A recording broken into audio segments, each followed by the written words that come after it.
If you've been dreaming about a place where life feels a little more intentional, discover the Canopy in Sebastopol by City Ventures. This new community offers solar-powered homes, surrounded by mature trees, nature preserves, and walking trails, with a vibrant local downtown, renowned wineries, and the Bay Area all within easy reach. Enjoy low-maintenance living, refined design, and built-in eco-friendly features that make everyday life easier. Start your next chapter at the Canopy by City Ventures. Visit cityventures.com. That's cityventures.com.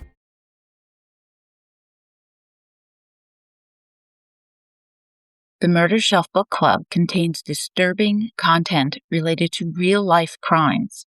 Listener discretion is advised. Darkcast Network. Welcome to the dark side of podcasting.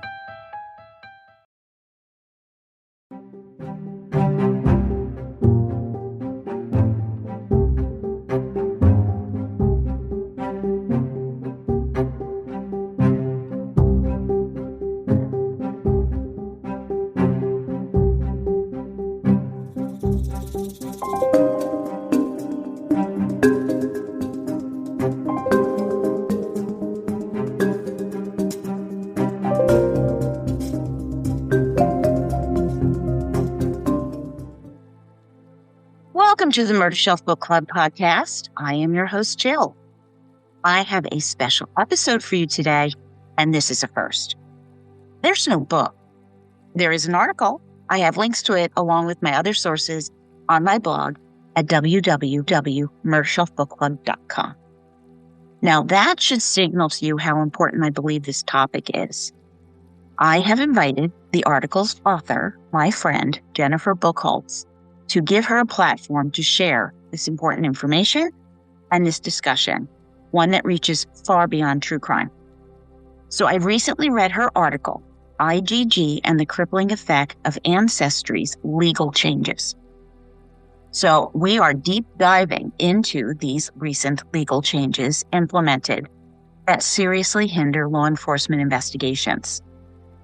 As I endeavor to be fair, at the end, I will discuss Ancestry's position, and a link to their statement is on my blog as well. Now, in case you do not know Jennifer Bucholtz, she is a highly credentialed forensic expert, former military intelligence professional, and an educator whose career has been defined by a deep commitment to investigative justice. He has served in the U.S. Army as a counterintelligence agent and sergeant, including a 14-month tour in eastern Afghanistan, where she conducted over 500 interviews with the Pashtun Afghan men. These experiences inspired her book, There Is No Goat, which explores the Afghan culture and the complexities of war. She also managed a counterintelligence office in South Korea, overseeing force protection for military installations. Currently, Jennifer is an instructor at the American Military University, teaching forensics and criminal justice. Now, she's also a cold case investigator, and she works with her local sheriff's office and is an esteemed member of the Case Breakers team. Notably, Jennifer and George Girard played a critical role in solving the 16-year-old cold case of Rebecca Gould. Their forensic analysis and public crowdsourcing helped to identify the killer, William Miller, who was convicted in 2020. And Jennifer is the host of the investigative podcast, Break the Case, and founded a nonprofit of the same name to support cold case investigations.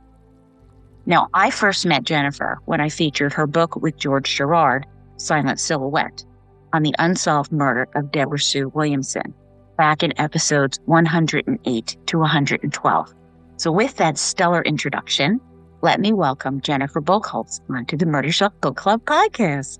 Jen, here we are. I made it. Thank you so much for doing this. Thanks for inviting me. I didn't even know it was your article. It popped up.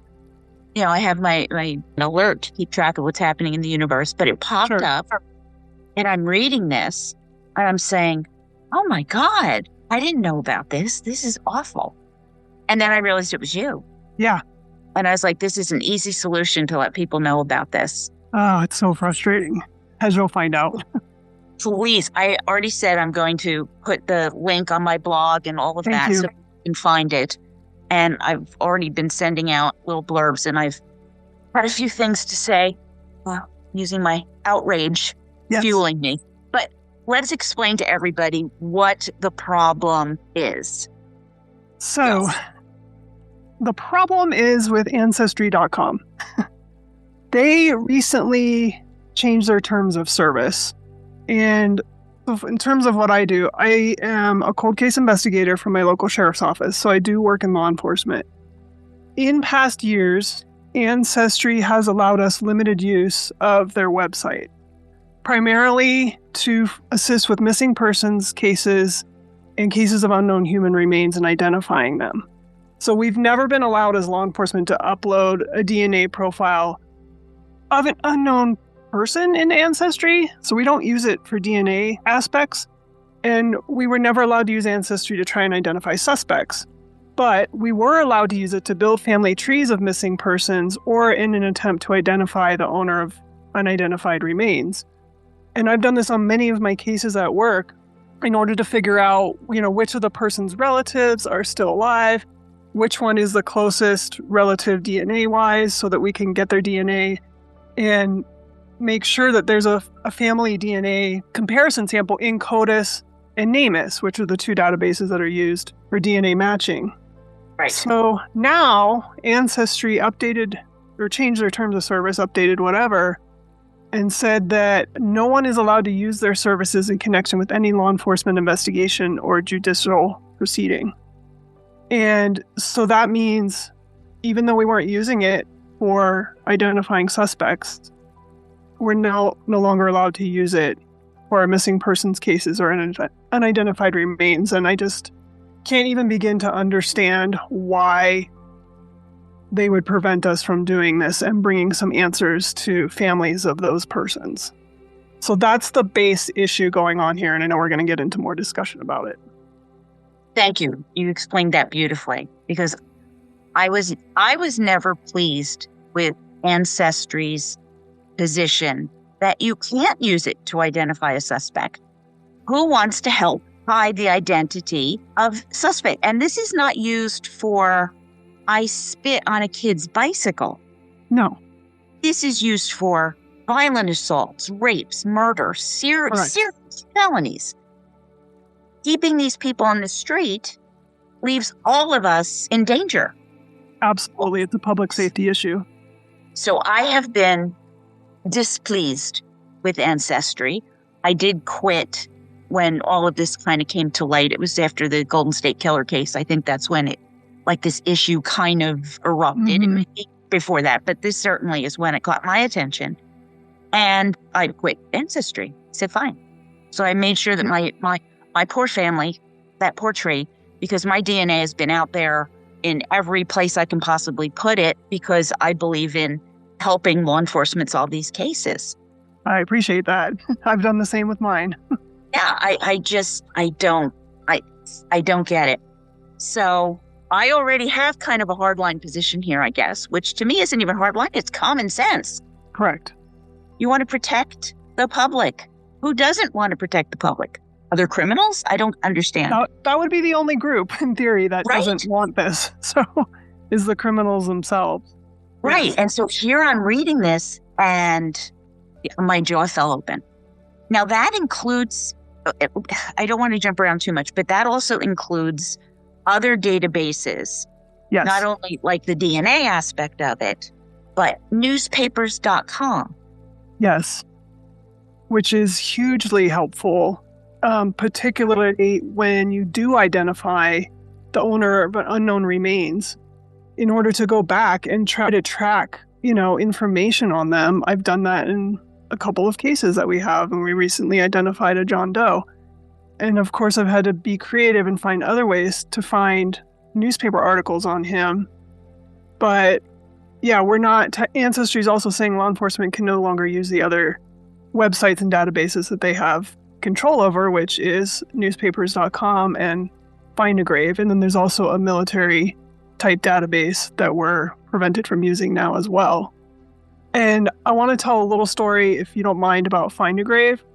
Go ahead. And how incredibly valuable it was in a case. So we have a 1988 unsolved homicide of a 17-year-old woman.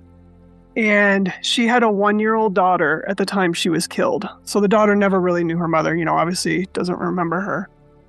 And I realized that we didn't have the daughter's DNA.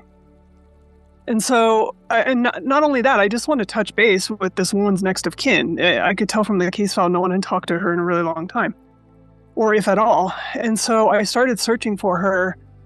I figured out that her daughter had been in the military and had been married. But even my law enforcement databases, the phone numbers and the addresses were outdated. I eventually found her former mother-in-law, but that former mother-in-law, she said they got divorced a long time ago. I don't know where she's living now. I'm like, oh my gosh, how am I going to find this girl? And so one day, like I do periodically, I just typed in my victim's name into a Google search to see if there happened to be anything new out there on social media. And I saw a link to Find a Grave. And I'm like, oh, I haven't seen this before. So I click it, and sure enough, it's the Find a Grave page for my victim, and there's no obituary, but there's a picture that somebody uploaded of her headstone. And I noticed there was one comment, and so I clicked on the comment, and it was the daughter who had made a comment years back, something about, I wish I'd got to know you, Mom, and I wish you knew my son. Well, in order to make a comment on Find a Grave, you have to create an account, and if you create an account, that allows other users to message you. So I created an account and I messaged her, and lo and behold, that's how we connected. And my question to Ancestry is like, who on earth wouldn't want that? Like, what's the problem with that? And this girl was so ecstatic because I found out, she goes, you're the first person from your agency who has ever called me. And so, and of course she gave us a DNA swab and we keep in touch, but like, I don't understand, except for her mom's murderer, who else doesn't want me to connect with a victim's next of kin? It just illustrates the usefulness of that site. Well, that's a beautiful happenstance that came across because of this database. Correct. Don't we all want that happening? Correct. So I cannot comprehend it. Ancestry hasn't really given a reason.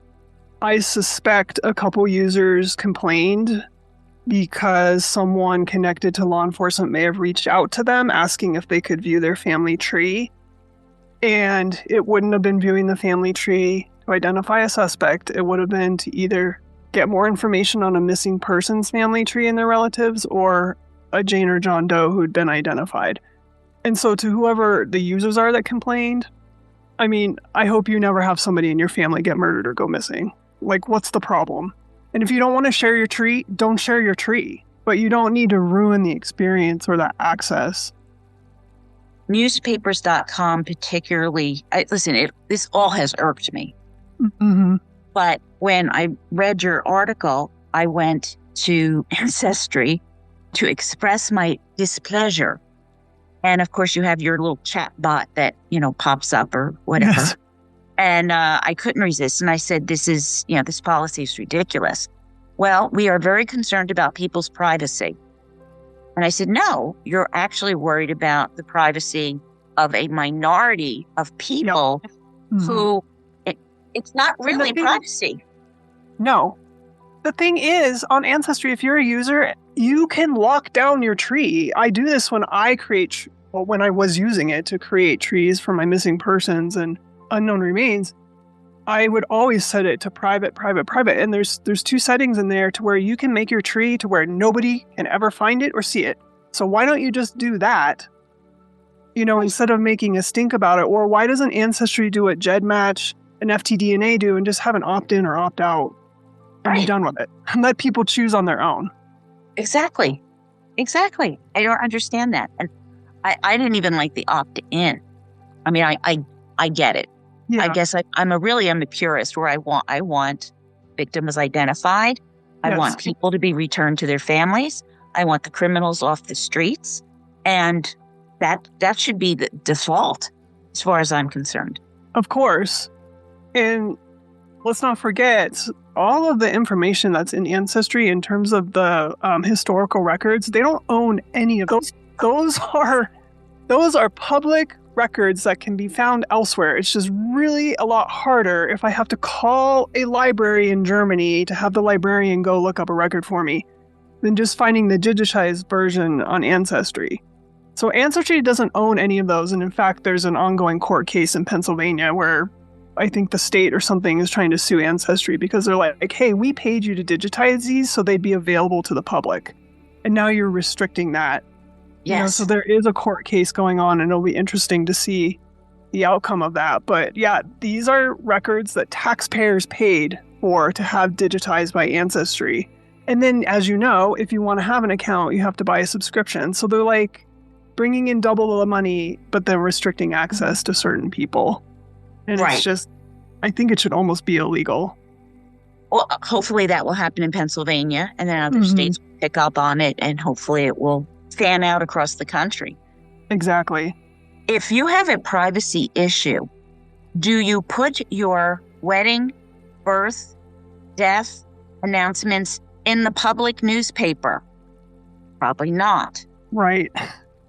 Otherwise, you want people to know there was a birth, there was a marriage, somebody passed. That's why we have these public documents that we put in the newspaper to get the word out. Did I miss something? Did I stutter here?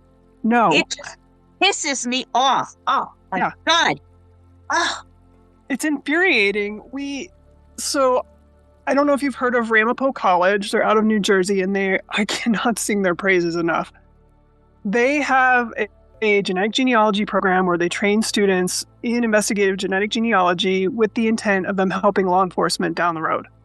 And they offer their services to agencies for free. And I reached out to them about 14 months ago because we had a set of remains from 1986 that have been at our coroner's office since then, unidentified. And we know it's a homicide victim. He was shot in the head. And, no luck with CODIS or NamUs or any of that. And so I reached out to Ramapo and I submitted his case for their consideration. And we had a meeting and they offered their services. And this includes not just genealogy. They pay for the lab testing to develop the type of DNA profile you need for genetic genealogy and the whole process of identifying him. And the press release should be coming out, I'm hoping, this week. But about 10 days ago, we got final confirmation of who this guy is, who he was.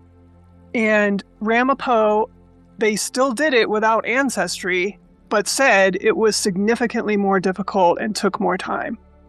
So again, why are we tying the hands of those volunteering time and thousands of dollars to agencies and families of these victims? And come to find out, this guy, who I can't name him quite yet because it hasn't been official in the media, but his family never reported him missing, and none of his family are felons. So there was no other way to identify him except through genealogy. And Ancestry could capitalize on this. I mean, who knows the number of cases that their site actually assisted with before they shut us down. But I don't know why they don't just capitalize that and say, yeah, look what we're doing. Look at all the positive things that our site can bring, in addition to people being able to trace back their own personal ancestry. It makes me crazy. They're missing the marketing campaign of the century. Yes. That they can do this. Yes. Because, someone else is going to... there's several in development, but, there'll be other companies that develop their own and offer it straight up to law enforcement. And so Ancestry is going to end up probably losing a ton of money, although they are $1 billion a year company, so they probably don't care. I think they don't care. My personal opinion, I don't think they care. Yeah. I think it's incredibly short-sighted. I do think that there's a myth about the DNA. And if you could explain that, when you spit in your little tube, what happens to your DNA sample? I think everybody thinks there's a little drawer or a little test tube on the shelf, and they're messing with it. No. And that's not what's happening. Not even close. Yes, I can explain this.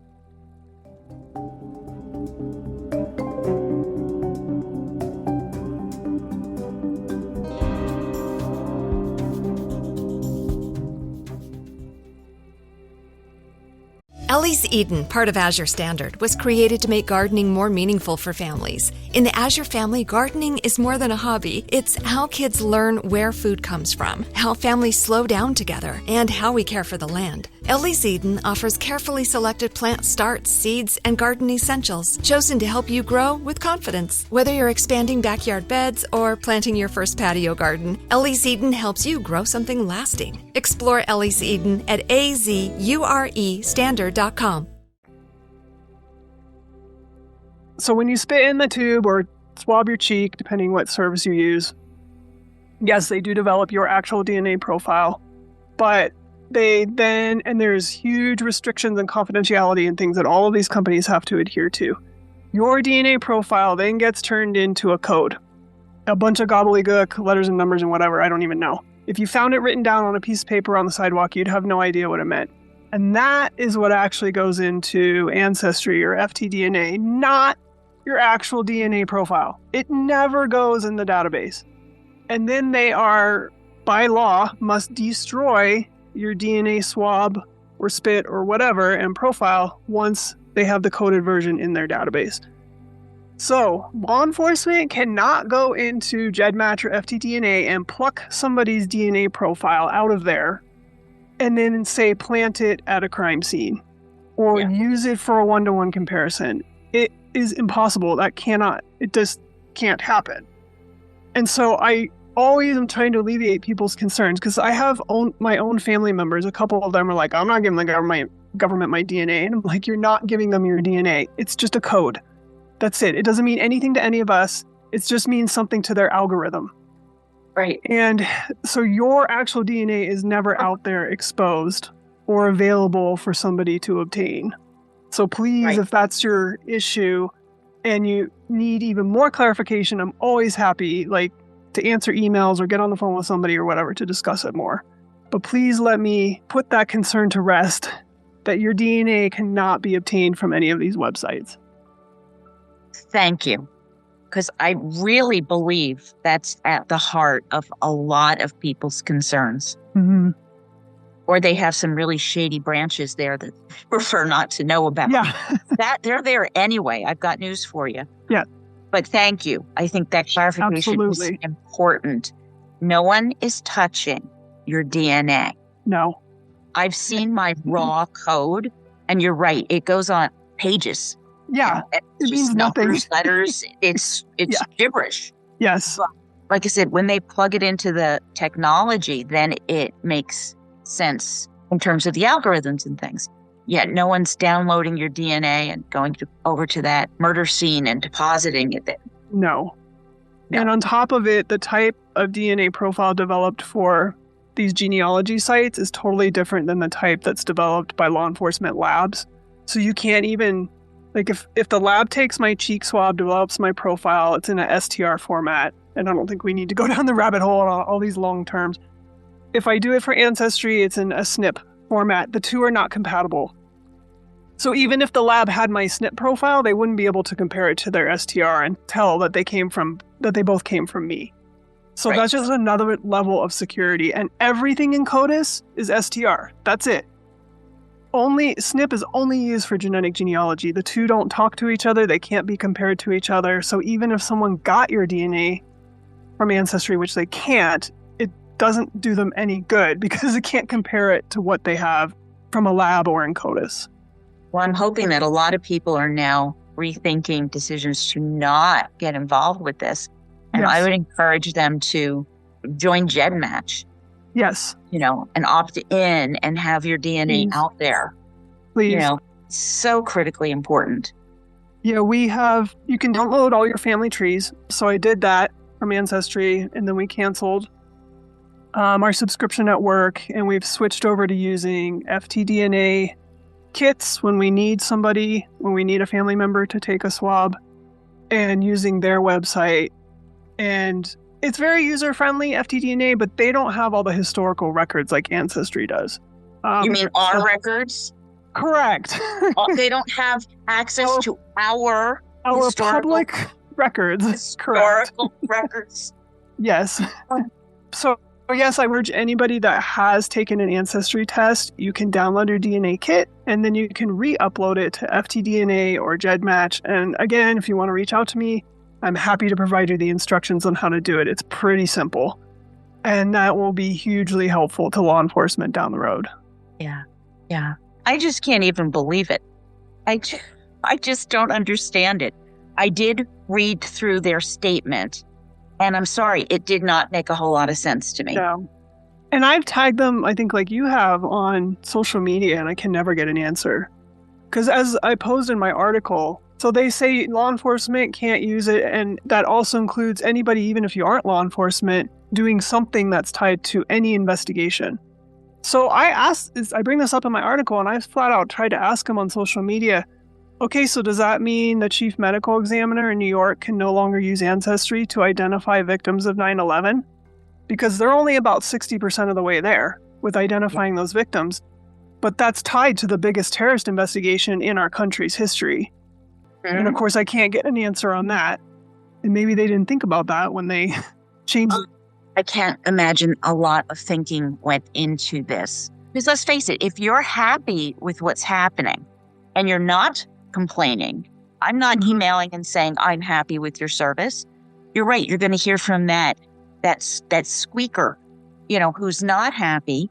And they say, oh, well, we got another one of those emails, or however these people are contacting them, because I can't get an answer from it either. There's also, it's inconsistent. Because it's like law enforcement can't do this. Nobody can use this. Well, what if you're looking for your loved one? Can you no longer use it to look for lost relatives? I brought that up too. What if someone has a missing person in their family and they want, they upload their DNA to see maybe the person is out there and put their DNA in there, Kind of an investigation. When I originally joined Ancestry, and this is a while, but this has to be like when it first began. My mother passed away when I was 2.5, and I did not have a whole lot of access to her side of the family tree. Yeah, I bet. Wow. I wanted to look at documents to explore, to find out if there's cousins that I don't know about. Sure. I can't do that now. Technically not. They would probably classify that as an investigation. Yeah. I'm finding people who may not want to be found. Or they may be thrilled and absolutely ecstatic. Exactly. But they're going to control that. Yeah. And again, you're using public documentation. It's outrageous. Yeah, it's really outrageous. I'm sorry. It just makes me crazy. Oh, no. I don't know if you heard, but I was on, Bill Thomas got fired up about this too on Mind Over Murder, and he invited me on. We went on a rant, let me tell you. So don't apologize for being angry, because it's absolutely warranted. I love Mind Over Murder. I did just see that you were on with them, and I wasn't surprised at all. I think this is going to become an issue that keeps popping up. I hope so. As people become more aware of it. This evidently was mid-2025. Yeah. I was completely unaware of it until I stumbled onto your article, and that was last week, and you wrote this in February. Yeah. So it's slowly leaking out, and I hope people will think, no, that would be really wrong to crash their website with complaints. That would be a terrible horrible thing to happen. And that is not my opinion, and I could not, suggest things like that. I was just thinking outside of the box on how to encourage people to perhaps change their policy or give it some thought. Yeah. Because that just doesn't make sense to me. Yeah, and I didn't find out till I think either late December or early January. There wasn't I even went back and looked at the emails. I didn't see that I got an update on this. It was only through social media. I'm on several Facebook sites about genetic genealogy because I've been through the training and I do some of it at work. Like I said, I haven't done any to identify a suspect yet, and I can't remember what I said, but it was something about my family tree on Ancestry, and they're like, you better watch out because if Ancestry finds out, they're going to cancel your account. And I'm like, no, this is just for a missing person. Because they don't have a family reference sample in CODIS. I just need to find their closest relative. And they said, go read the new terms. That's not allowed. And that's how I learned. I'm like, what? Who doesn't want their missing person found? I can't comprehend it. No. Hey, I welcome the CEO of Ancestry to contact me. My email's out there. Everybody can email me. Let me know what you think. But I'd love to have some kind of explanation. Now, they do cooperate. I'm trying to be fair. I'm very emotional about this one. They do cooperate if they get a warrant or whatever, that they're ordered to cooperate. Yeah, they have to. Yeah, but that's because you have to. Where is the duty to civilization and to your citizens? And can you imagine how long it would take me to get... Because to view one person's family tree is one warrant. I'd have to write... sometimes I'm looking at, or was looking at multiple ones, and I'm like, I'd have to write a warrant for every single one and explain in every warrant why I need to see that particular one, and then wait on Ancestry to take their time to produce it. And oh my gosh, we don't have enough hours or resources already in law enforcement, That would be crippling. It's already crippling. I think it is going to get rectified through other companies, but they really have crippled us for some unknown period of time right now. Well, I think the perception, too, is that Ancestry is doing such a great thing. And I thought they were doing a great thing. I wasn't happy from the beginning, but it's like, okay, but, still all of this is happening. And now they've slashed that for no damn reason that I can see. Exactly. So now I am not happy. I'm not a happy consumer. I think other people will be unhappy to learn about this as well. Mm-hmm. And I hope that people will start to react to it because you are more unsafe. Yeah. They're protecting criminals. That's what it boils down to.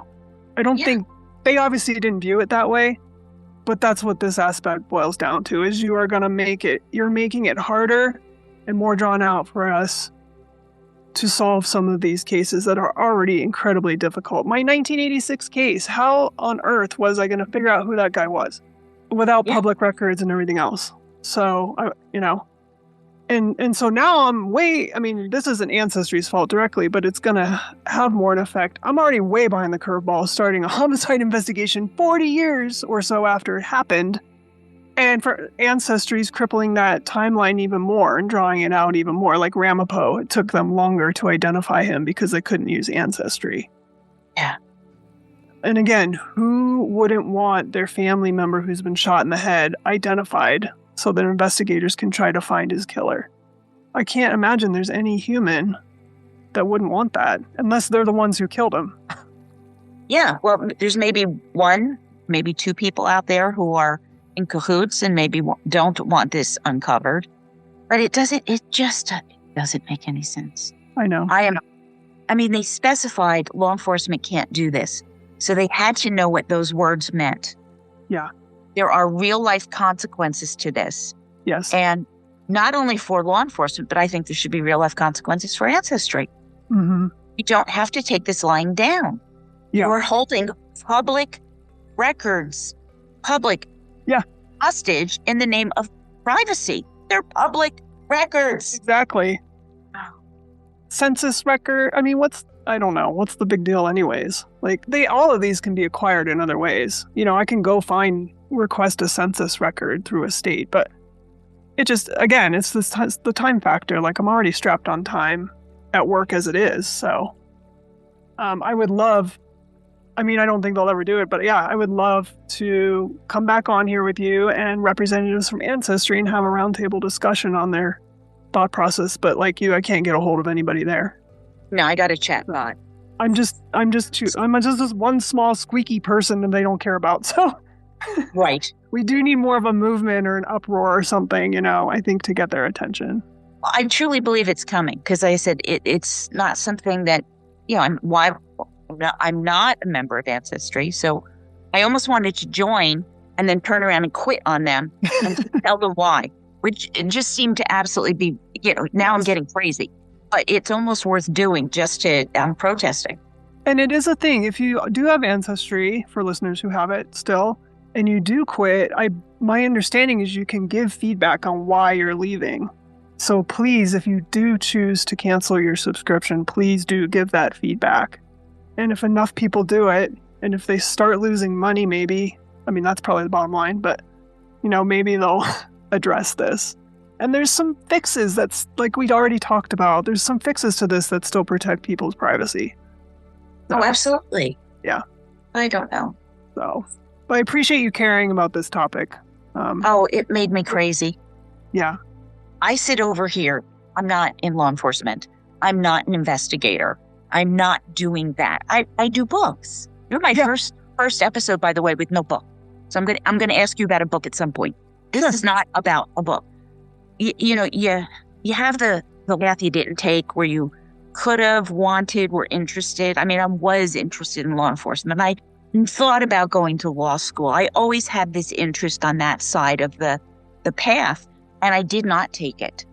So now I almost feel like there's more of a responsibility for me to make sure my DNA is in there to help you guys out.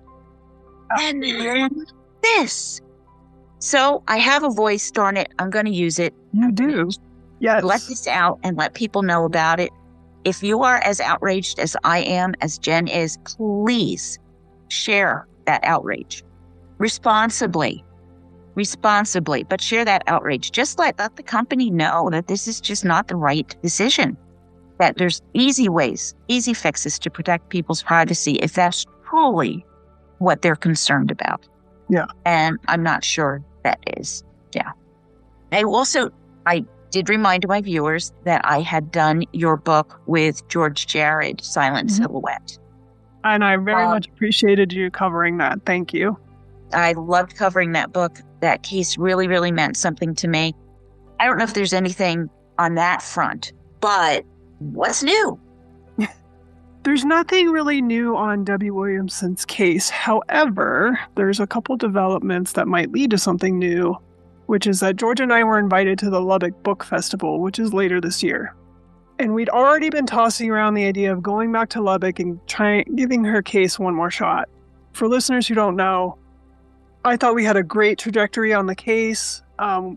Lots of people helping us behind the scenes and all this. There's 2 top suspects. They made themselves into the top suspects. Her killer's probably one of those 2. And assuming it's one of the 2, we're pretty sure the other one knows. Mm-hmm. And we had the pressure ramped up on them. The police were cooperating. And then one of Debbie's family members disagreed with my decision to share some pages of the 46-year-old case file with Crimecon. And so she cut us off and went off the rails. I'm not going to get into all of it, but the point of where I spent thousands of dollars on a lawyer, on cease and desist and stuff like that. And so we really got our hands tied on that case. Lubbock PD wouldn't work with us anymore. Even though Debbie's actual next of kin, which is her husband who's still alive, wants resolution and answers in the case. But they were deferring for some reason to this other family member. But so that's all settled down now. We haven't had any issues for a year or more. And we just feel her case is so solvable. So I think we're going to give her case one more push when we go back to Lubbock. There's surely a new detective assigned to it who we have never met with. He may not know all the work we did on it. So we want to schedule a meeting with him or her. There's a couple other actual investigative tasks that we want to do, but I'm not going to reveal those because I don't want to tip anybody off. Mm-hmm. And we'll see what happens.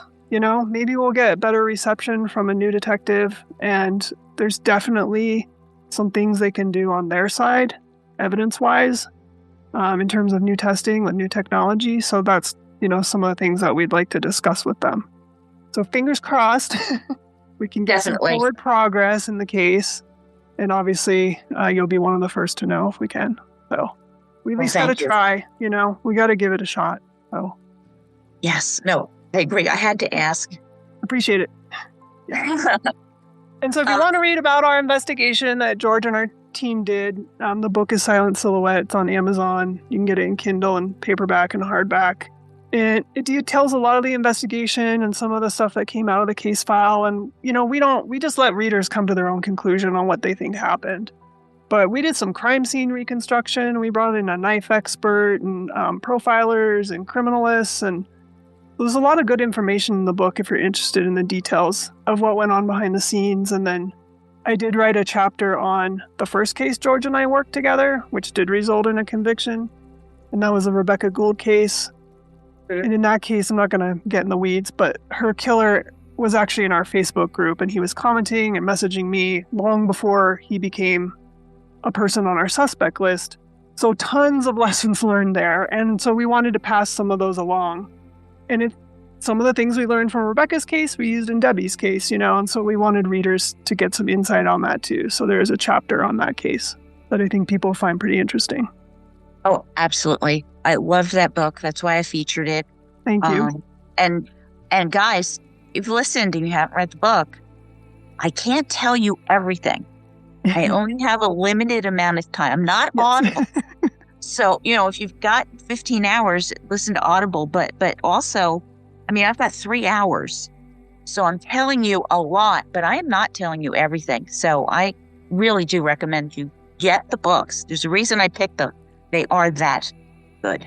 Yes, I love listening to your reviews of all the different books that you choose to feature. So I appreciate you helping all the authors, investigators, and everybody else out there.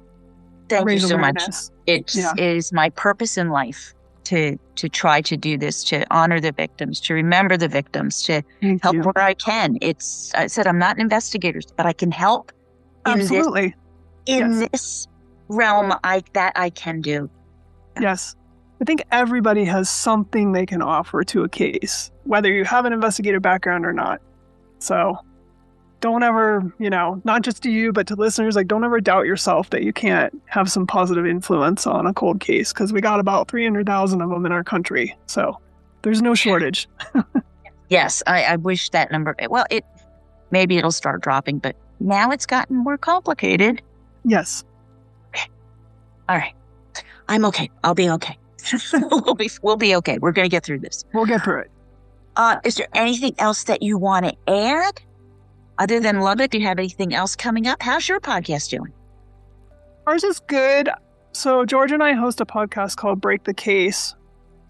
There is another Jennifer who decided it would be a good idea to use the same name. So I've mostly fixed that, I think, by trademarking it.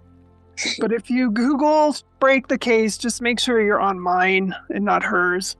Supposedly she has changed her name on all platforms now, but that was another fight. So it's Break the Case, and it's the one produced by American Military University where I teach courses.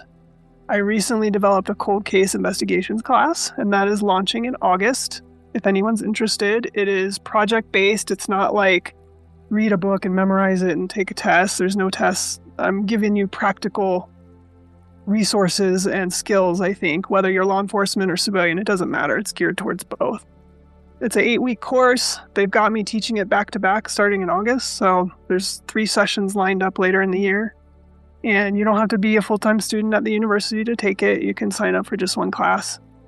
And if you want to get a hold of me, the best way is through our nonprofit, which is the same name, Break the Case. And we have a website, breakthecase.org, where you can read about the various cases George and I and our team have worked on. There's 4 main ones. We have a couple that are current and ongoing.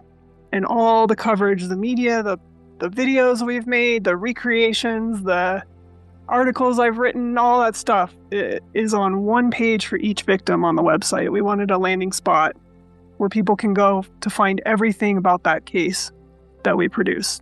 And so breakthecase.org, and the email is simple. It's info@breakthecase.org if you want to get a hold of me. So we are taking case submissions for a future case too. If you have one, feel free to submit it to me. Hey, all you can do is ask. Exactly. Break the Case. Yep. Guys, check it out.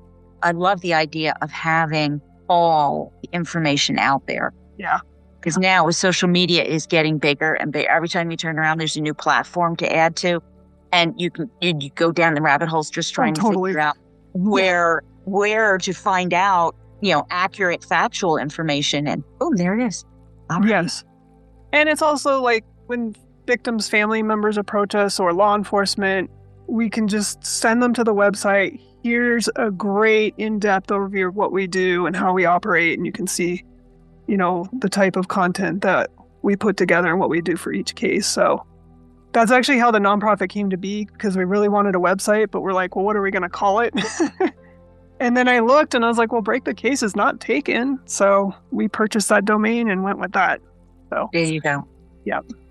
I absolutely love it. Every time I talk to you, there's a new domain, there's a new project, there's a new something going on. It's fantastic. Well, then, thank you so much for coming on. Thank you for calling my attention to this problem. Absolutely. I hope that we will rally people to be able to make some shifts in policy that don't have such serious negative consequences. And we're doing it. Yes. Yeah. We're out here doing it and talking about it. So that's. Thank you for caring. I care very deeply. You are more than welcome. And definitely keep in touch. And I'll yes. Absolutely.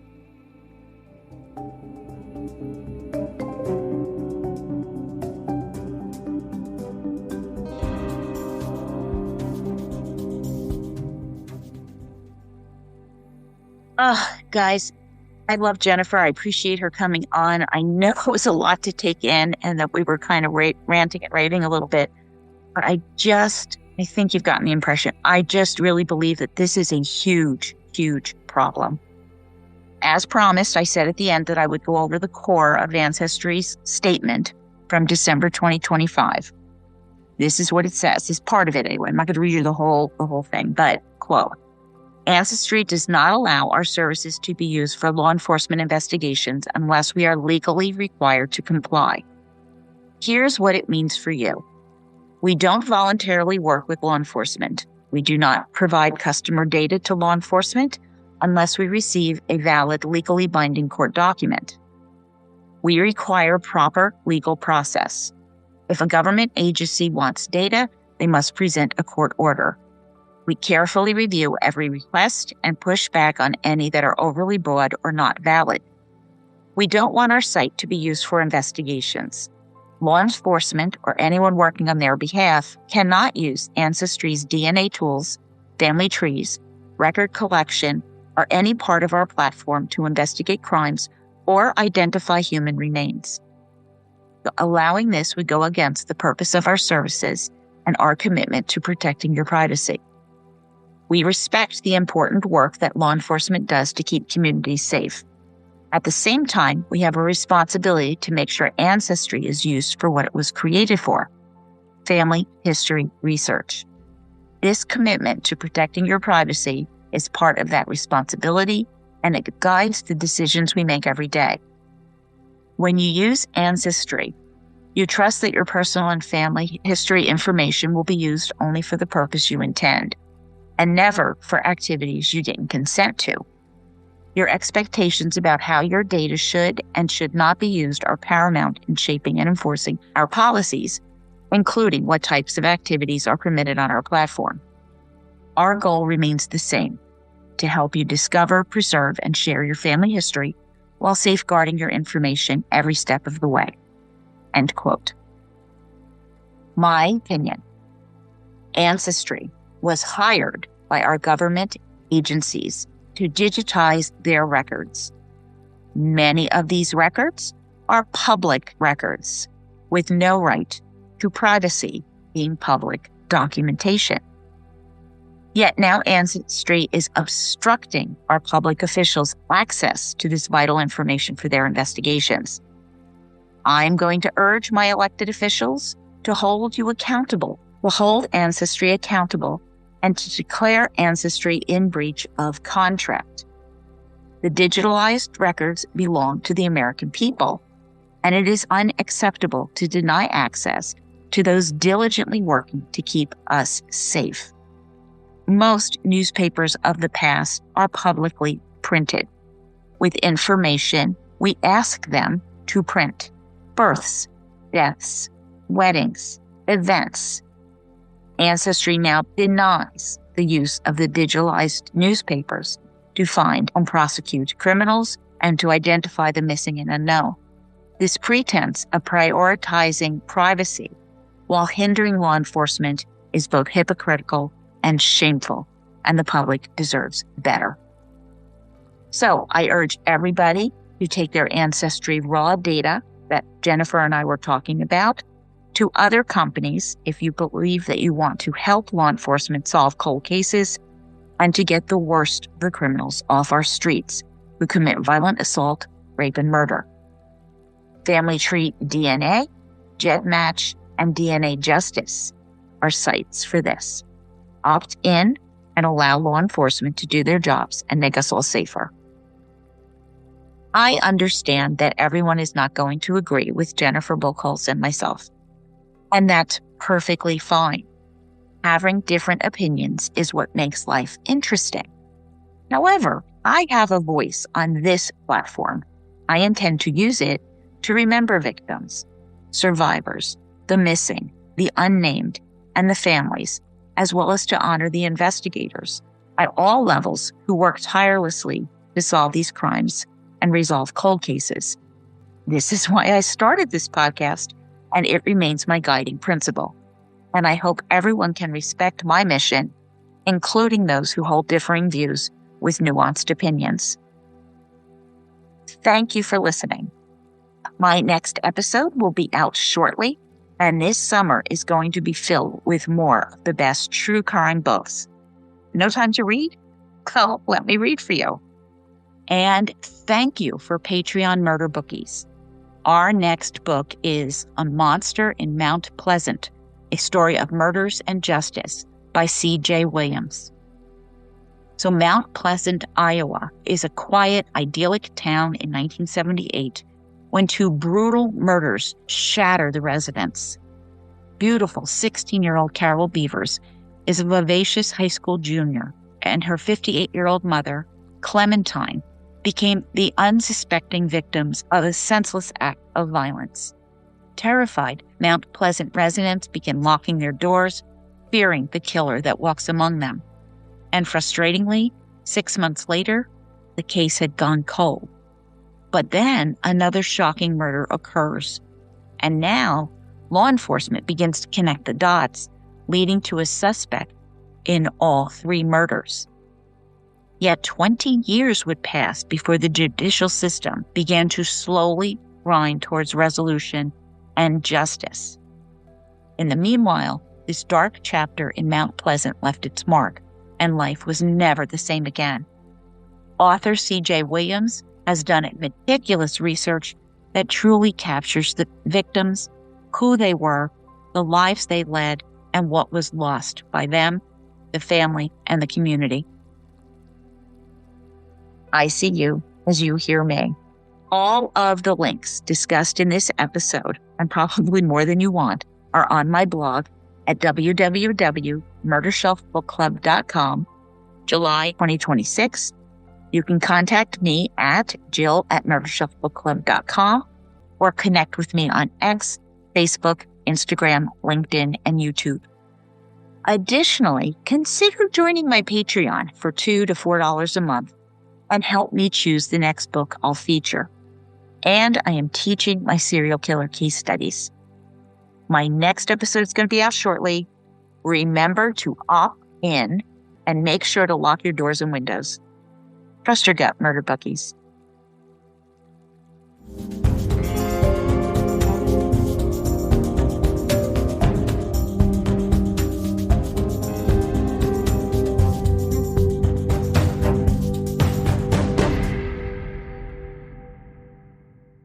Written and produced by Jill, all rights reserved. Music, The Pewter Elephant by Blue Dot Sessions. Ready to love your floors again? At S&G Carpet & More, choose from waterproof LVP, carpet, hardwood, and laminate, expertly installed start to finish. Visit sgcarpet.com. S&G, more than carpet, where quality is affordable.